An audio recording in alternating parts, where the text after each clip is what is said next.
Olá, pessoal. Dando continuidade à parte de citologia ginecológica inflamatória. Conforme vimos anteriormente, nós estudamos os mecanismos que envolvem o fenômeno inflamatório / infeccioso e iniciamos o estudo de diversos agentes, entre eles as bactérias. Então, estudamos as características e alterações destes micro-organismos frente ao colo do útero, né, gerando uma cervicite com aumento da secreção de muco, né? Podemos ter edema, esse muco pode ficar com um aspecto purulento, turvo, né? Na maioria das vezes, a paciente ficará com dor, edema, prurido, desconforto, dor ao urinar. Nesse mesmo contexto, estudamos micro-organismos que podem causar esses eventos inflamatórios. Vimos os lactobacilos, vimos cocos, bacilos, a famosa Gardnerella vaginalis, né, causadora da vaginose bacteriana. Vimos também um outro agente bacteriano chamado Actinomyces, que são estruturas bacterianas filamentosas, muito comum em pacientes que fazem uso do DIU, dispositivo intrauterino. Seguimos ao estudo das bactérias com um representante agora dos fungos, né? Estudamos a Cândida e a doença associada, que é a candidíase. Vimos que na citologia, esse fungo ele é composto por estruturas leveduriformes, onde a parte filamentosa é chamada micélio e a parte de resistência é chamada esporo ou conídeo. Finalmente, chegamos à parte dos protozoários, né, com o representante aí, os Trichomonas vaginalis. O Trichomonas vaginalis é um micro-organismo, é um protozoário piriforme, gera, assim como os outros, de diversas classes de agentes, tanto fungo quanto bactérias, vão gerar todos aqueles achados da inflamação, no qual nós já estamos acostumados. E quais seriam eles? Presença de hemácias, presença de neutrófilos, metacromasia, cariorrex, e uma lesão muito comum que o Trichomonas costuma causar é aquele achado da inflamação chamado halo claro perinuclear. Após os Trichomonas, nós estudamos o primeiro vírus, né? O representante aí dos vírus, que é o herpes, o vírus herpes, né? E esse vírus ele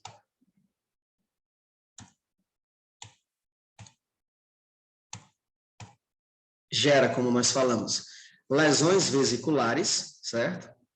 Que podem evoluir para ulceração e, consequentemente, gerar uma porta de entrada para outros agentes, por exemplo, as bactérias. Na citologia, a principal anomalia gerada pelo vírus herpes é esta aqui que nós estamos observando. Nesse caso, uma célula intermediária foi acometida. E detalhe, os vírus eles podem acometer qualquer célula do colo do útero, tá? No caso do vírus herpes, nesse caso aqui em especial, nessa célula intermediária, aqui eu tenho uma intermediária normal e aqui uma intermediária afetada pelo vírus herpes, que nós temos uma célula com vários núcleos, logo eu vou dizer que esta célula ela é multinucleada. Esses núcleos eles estão se tocando, logo existe aqui uma multinucleação, umas células com vários núcleos, e amoldamento. O que seria amoldamento? Esses núcleos estão se tocando, né? Quase como se fossem colados uns aos outros. Além disso, pessoal, veja essa célula intermediária normal aqui. Observe a tonalidade nuclear. Aqui os núcleos são grandes, então eu tenho uma cariomegalia, e esses núcleos eles são pálidos, opacos, manchados, borrados, bem diferente desse núcleo aqui, dessa intermediária normal. Então, os autores consideram esse núcleo opaco, borrado, eles consideram com um aspecto de cromatina em vidro fosco, ou seja, um núcleo opaco, ou cromatina em vidro fosco. Então, as alterações herpéticas são essas: multinucleação com amoldamento, cromatina opaca ou em vidro fosco, e a membrana nuclear, que é a carioteca, né, que envolve o núcleo, ela é edemaciada. Então, nós temos um edema da carioteca. Todas essas alterações intracelulares, principalmente em nível de núcleo, são vistas nessas próximas imagens, nesses próximos slides, tá? Formação de folículos linfóides na cervix, pessoal, ela vai cursar com o quê? Com infiltrado de linfócitos. Linfócitos nós vimos que são células, são leucócitos, mas que estão envolvidos em processos crônicos. E a cervicite folicular, ela pode surgir pelo aparecimento de um folículo, de uma estrutura proliferativa, que nesse caso nós teremos uma proliferação, né, local no colo do útero de numerosos linfócitos. Então aqui nós temos primeiro, qual é o achado da inflamação que eu vejo nessa inflamação do útero por meio de um folículo, cervicite folicular? Eu vejo primeiro as hemácias. Olha as hemácias aqui, certo? E essas células pequenas com núcleo redondo e bem escuro são os linfócitos, gerando essa infiltração. Finalmente, pessoal, nós chegamos agora ao estudo do principal agente aqui da nosso citologia ginecológica inflamatória, certo? Que é o HPV, papiloma vírus humano. Então, esse agente, né, ele pode gerar diversas lesões no colo do útero, podem ser lesões em forma de vesícula, podem ser lesões em formas de verruga, nas quais eu posso dizer que são alterações verruciformes, podem ser lesões mais agressivas ainda na célula, por exemplo, uma lesão de baixo grau, que eu também posso chamar de coilócito. Esse coilócito é uma lesão muito característica do HPV, como nós veremos em seguida, ela pode se expressar, né, pela grande destruição citoplasmática que vai ocorrer em células superficiais e intermediárias. Eu vou ter literalmente um buraco no citoplasma das intermediárias e ou superficiais. Os núcleos dessas células aumentam de tamanho, logo eu vou ter uma discreta cariomegalia, e muitas vezes essas células acometidas, elas podem aparecer binucleadas, ou seja, com 2 núcleos. Pessoal, o vírus do HPV, ele é um vírus DNA, certo? DNA circular, dupla fita, que está protegido pelo capsídeo proteico, com várias proteínas antigênicas deste vírus. Esse capsídeo proteico, ele confere proteção, né, e confere alguns mecanismos de antigenicidade, patogenicidade, penetração nas células que ele irá parasitar. Como nós indicamos, o HPV ele tem uma preferência, um tropismo pela JAK, junção escamo-colunar. E neste local é muito comum lesões mais sérias por esses tipos virais, muitas vezes predispondo ao câncer no colo do útero, tá? Mas tudo isso vai depender do subtipo, né, do tipo viral que estará envolvido nesse processo.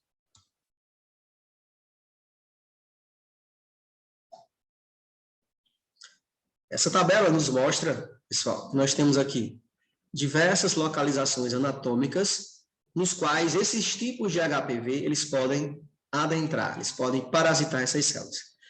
Então, aqui, por essa tabela, fica claro que nós temos vários tipos de HPV, pessoal. Nós temos muitos tipos de HPV. Alguns autores indicam, né, que já foram catalogados, descobertos, mais quase que 200 tipos de HPV, certo? Muitos estão envolvidos com lesões mais brandas, com as verrugas, por exemplo.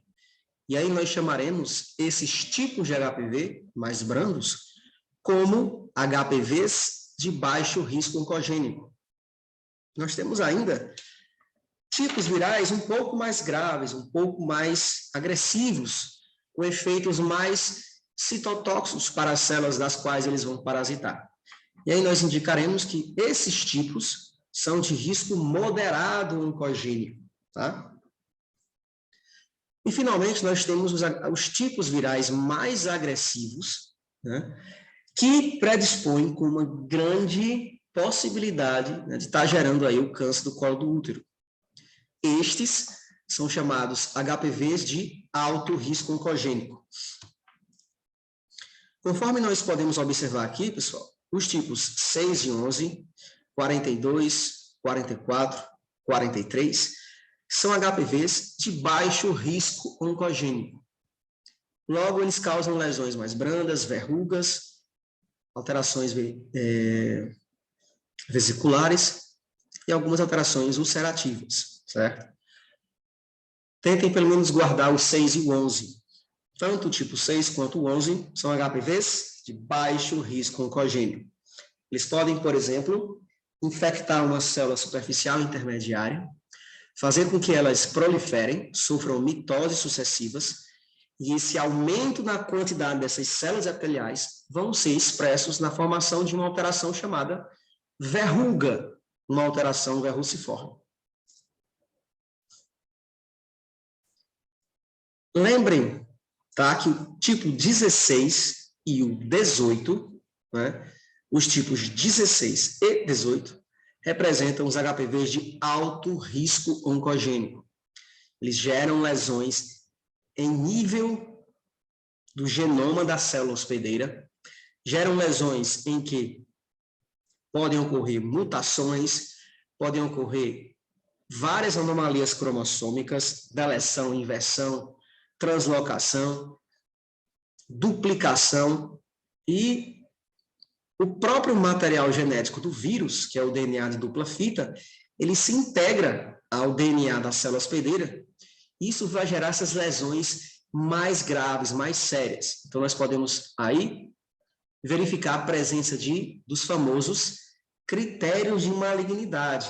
Esses critérios de malignidade, eles vão ser expressos como, por exemplo, um núcleo muito grande, que eu vou chamar de cariomegalia, um núcleo grande e intensamente denso, corado, que eu vou chamar hipercromasia, e outros critérios de malignidade que nós vamos ver posteriormente.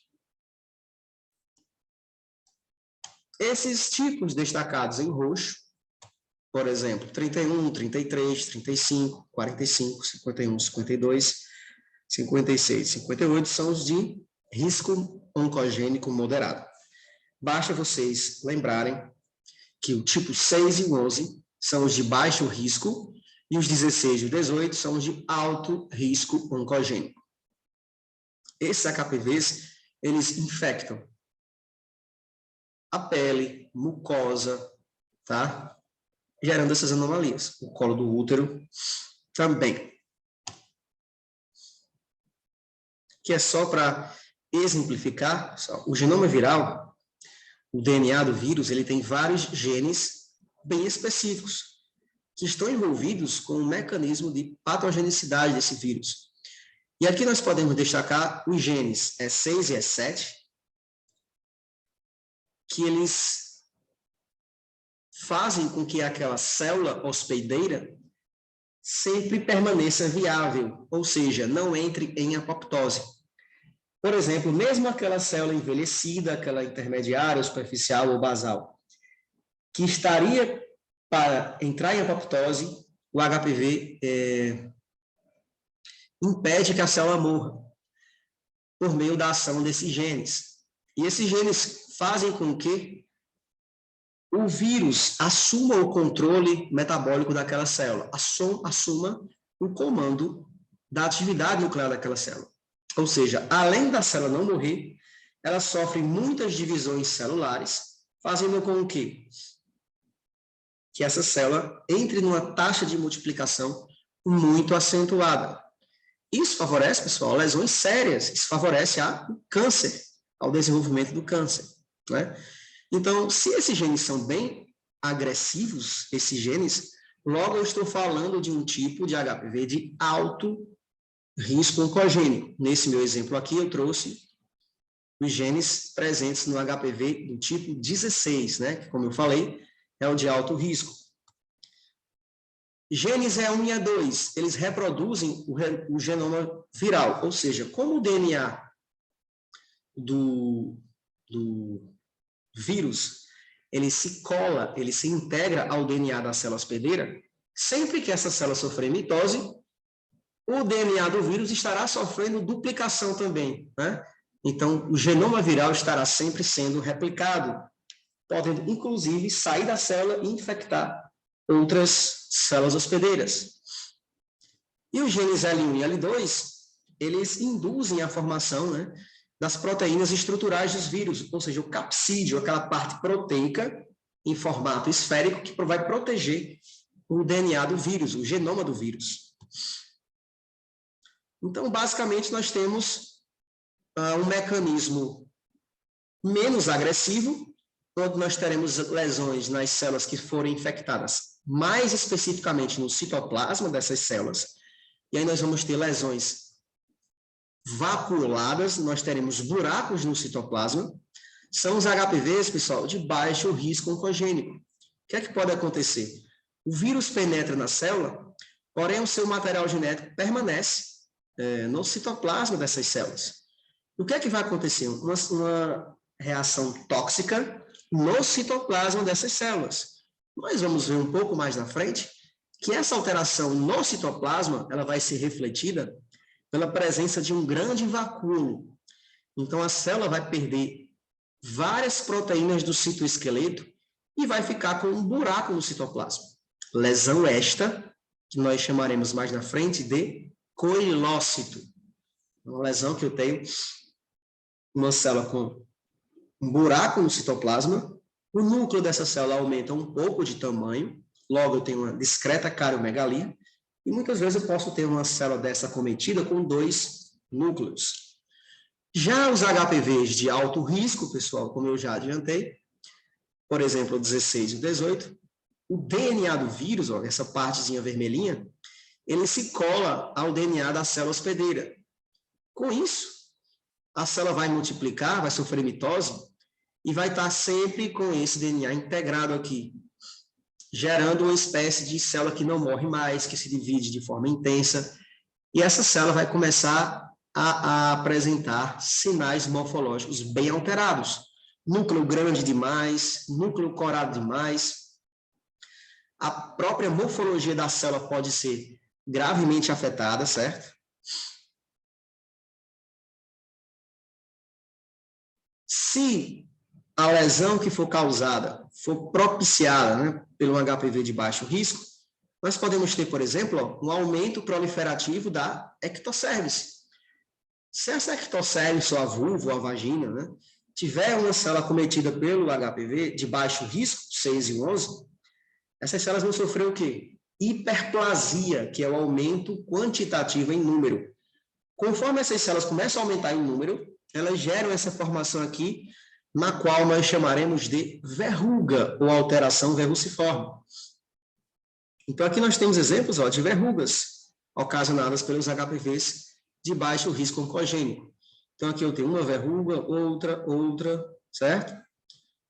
O que acontece, pessoal, é que essas verrugas elas podem ficarem muito próximas umas das outras, né? Isso vai depender da carga viral, mas se essas verrugas elas ficarem tão próximas a ponto de se fundir, se fusionarem, nós teremos os chamados condilomas.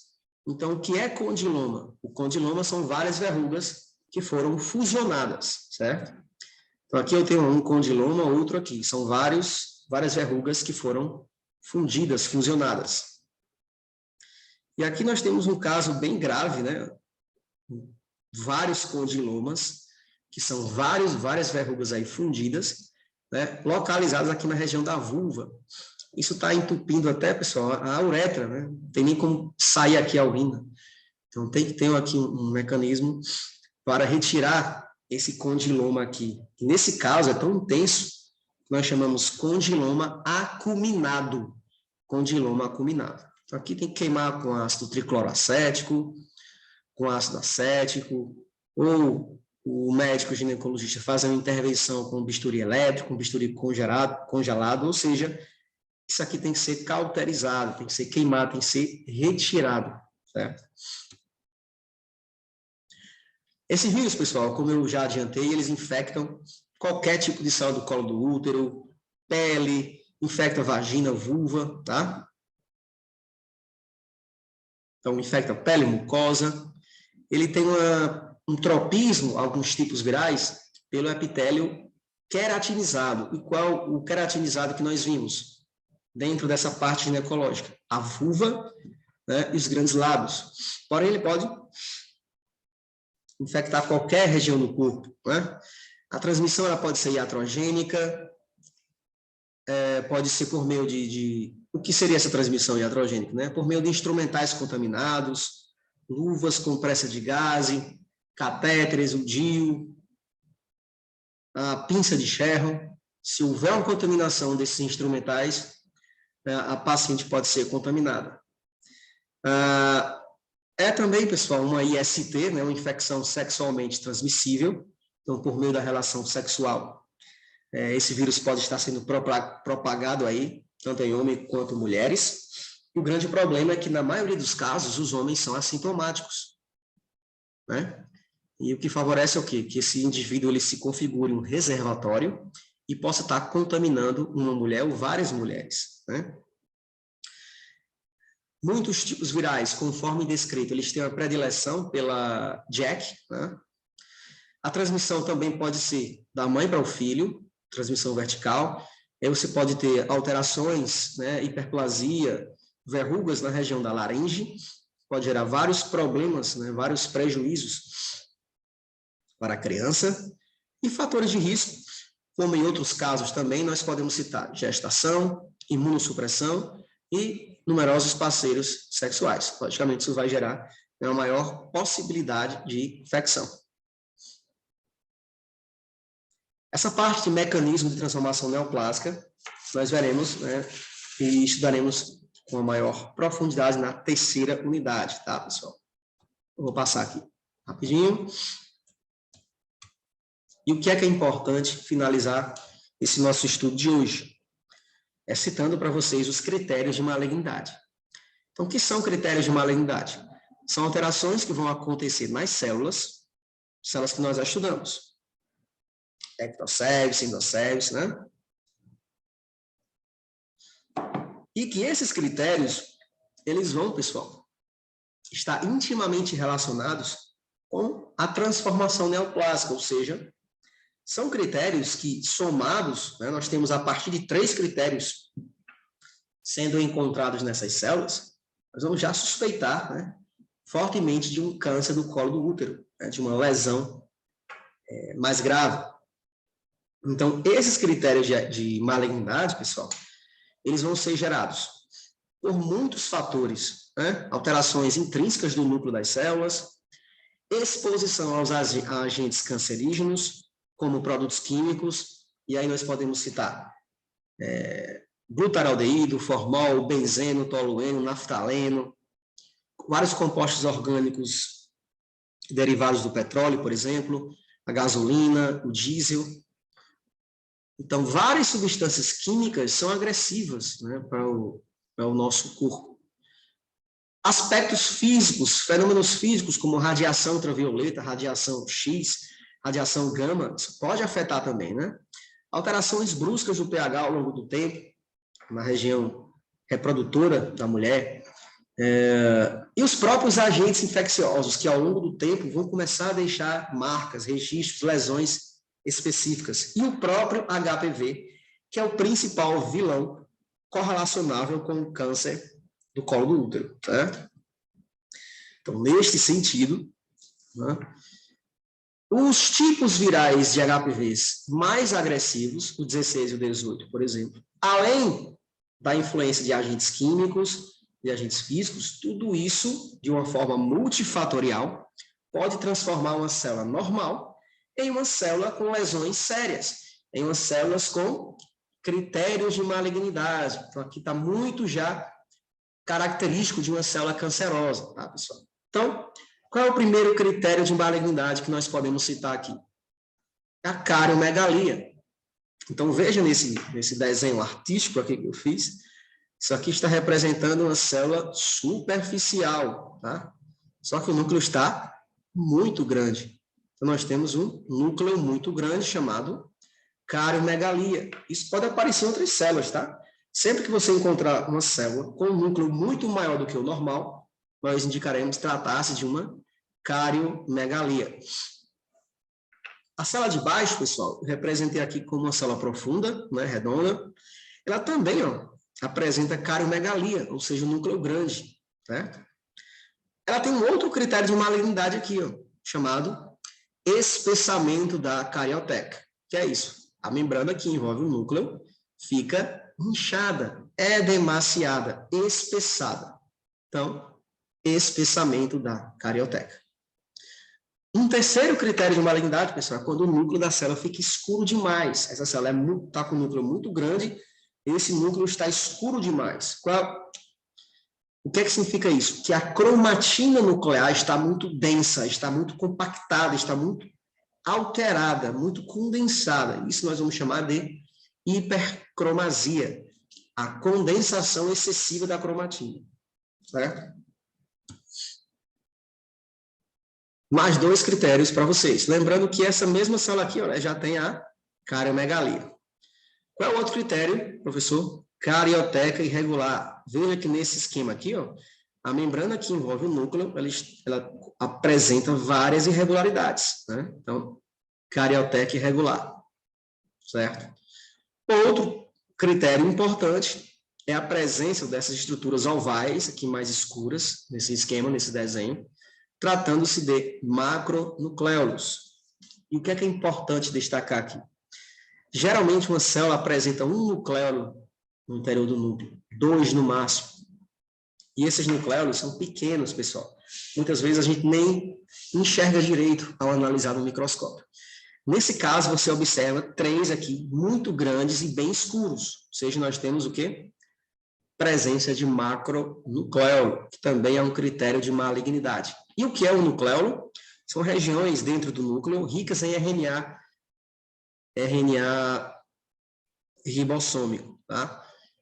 Só que não é normal eu ter uma célula, vários nucléolos, e não é normal que esses nucléolos estejam grandes assim. Então, esses 3 aqui representam o quê? Macronucléolos. E aqui, carioteca irregular. Nós temos também, pessoal, nesse caso aqui, apenas o contorno mais externo do citoplasma desse esquema aqui, dessa célula profunda que eu desenhei, apenas essa parte mais externa, porção final do citoplasma, ela está intensamente azulada. E esse termo vocês já conhecem, né? Citoplasma basofílico, das coroninhas azul aqui. Só que é um azul muito intenso e está só no contorno, no limite mais externo aqui da célula. Isso eu vou chamar de basofilia citoplasmática. Um outro critério de extrema importância, pessoal, é a figura de mitose atípica. Para eu saber o que é uma figura de mitose atípica, eu tenho que lembrar quais são as fases normais de uma mitose, né? Prófase, a carioteca ainda está desaparecendo, né? O material nuclear ainda está se condensando para formar os cromossomos, né? Metáfase, os cromossomos já estão individualizados, estão localizados na placa equatorial da célula, na metade da célula. Anáfase, esses cromossomos duplicados já, eles partem para os polos opostos da célula. Telófase, a célula se divide em duas, né? Nessa minha imagem aqui, pessoal, eu tenho aqui um esboço de núcleo, que eu não consigo identificar se isso é cromossomo, mas não tem aquele padrão que nós estamos acostumados, né, quando vemos o núcleo de uma célula. Então, eu vejo arranjos bem regulares representando o núcleo. E quando isso acontecer, eu vou chamar de quê? Critério de malignidade esse? Figura de mitose atípica. Então, recapitulando, nós temos cariomegalia, núcleo extremamente grande, hipercromasia, tá? Núcleo extremamente denso, cromatina corada, compactada, intensamente condensada. Espessamento da carioteca, quando essa carioteca, lembrando que envolve o núcleo, estiver inchada, edemaciada. Carioteca irregular é quando essa própria membrana que envolve o núcleo, ela está irregular em seus contornos. Macronucléolos são essas regiões mais escuras do núcleo. Figura de mitose atípica, um núcleo extremamente irregular. E a basofilia citoplasmática, essa intensa tonalidade no citoplasma dessas células. Então, quais são os critérios de malignidade que nós podemos verificar nestas células, pessoal? Aqui, ó, eu tenho uma intermediária normal. Veja que essa intermediária aqui de baixo, ela está com um núcleo bem maior que essa, né? Então, essa intermediária aqui, ela tem cariomegalia, tá, pessoal? Essa aqui também, ó, essa intermediária tem cariomegalia. Vejam a superficial normal aqui, né? E essa intermediária aqui do meio, ela tem cariomegalia. E eu ainda tenho aqui, ó, multinucleação com amaldamento. Cuidado para não confundir com a lesão do herpes. O herpes também dá multinucleação com amaldamento. Só que lá os núcleos são opacos, cromatina e vidro fosco. Aqui ó, o núcleo tem a coloração normal. Porém, eu tenho células com núcleo grande, né? Esses núcleos estão amaldados. Então, quais são os critérios que eu verifico aqui? Cariomegalia, multinucleação com amaldamento. Certo? Inclusive, essa aqui, pessoal, está com metacromasia, né? Um achadozinho da inflamação. Figura de mitose atípica, pessoal. Figura de mitose atípica. Vamos relembrar o que é normal. Prófase, certo? A cromatina sendo condensada e iniciando a formação dos cromossomos. Carioteca desaparecendo. Tá, metáfase. Aqui é o final da prófase, tá? Cromossomos individualizados, já desapareceu a carioteca. Metáfase, os cromossomos na metade aqui da célula. Anáfase, os cromossomos duplicados migram para os polos opostos da célula. E talófase, a célula se divide em duas. Aqui, pessoal, a célula apresenta cromossomos irregularmente distribuídos aqui, só que a carioteca não desapareceu. Então, isso é uma figura de mitose atípica. Aqui a carioteca desapareceu, né? Eu posso até pensar que aqui é uma metáfase, mas o sentido que esses cromossomos estão localizados, né, gera um aspecto extremamente irregular. Eu não tenho cromossomos um do lado do outro, né, para serem separados. Então, eu tenho uma figura de mitose atípica. Aqui também, eu tenho um cromossomo aqui quase saindo da célula, pessoal. Da mesma forma, esses outros. Então, nessas situações aqui, nós temos figuras de mitose atípicas. Um outro critério é aumento da relação núcleo-citoplasma.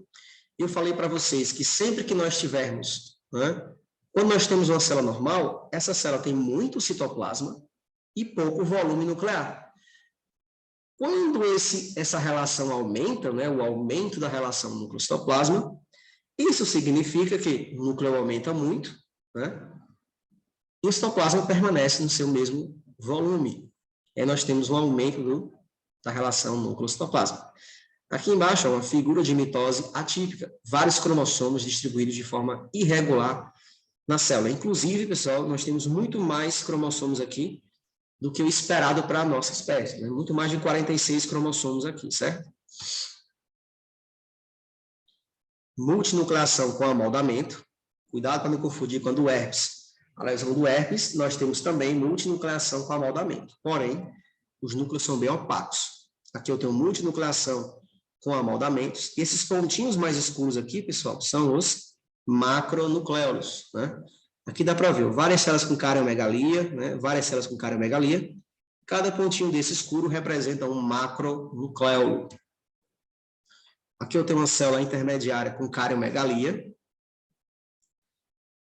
Aqui eu tenho uma superficial com cariomegalia. E aqui uma intermediária com cariomegalia e hipercromasia. Lembra que eu disse que quando o núcleo está extremamente denso, corado, nós temos a hipercromasia.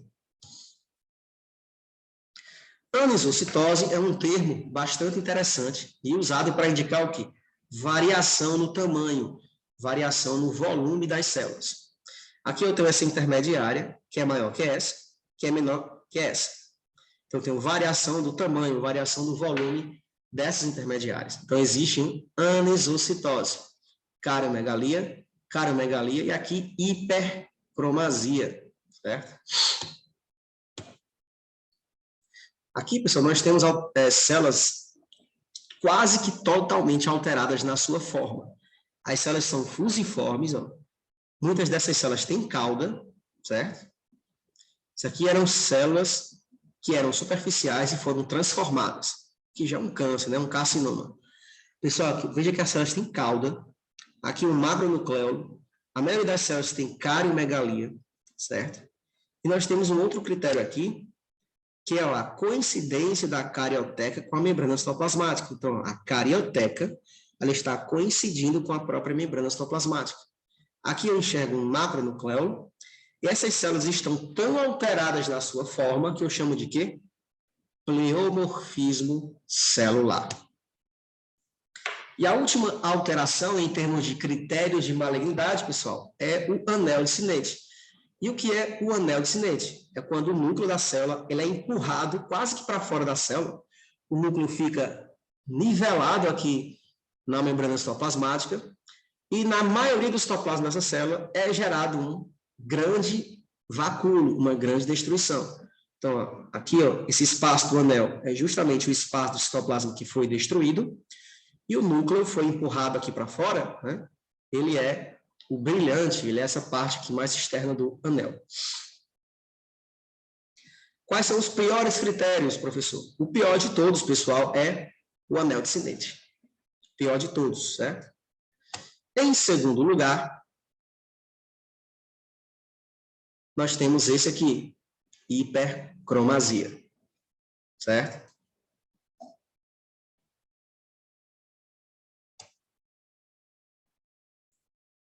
Terceiro, figuras de mitose atípicas.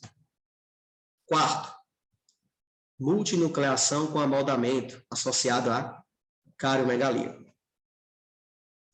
Logicamente, pessoal, para que nós possamos caracterizar um câncer, né, nós temos que encontrar vários desses critérios, né? 3 critérios, 4 critérios naquela minha lâmina citológica que eu estou estudando. Então, o pior é a hipercromasia. Depois nós temos figura de mitose atípica. Depois nós temos a multinucleação com amoldamento, cariomegalia. Depois nós temos espessamento da carioteca.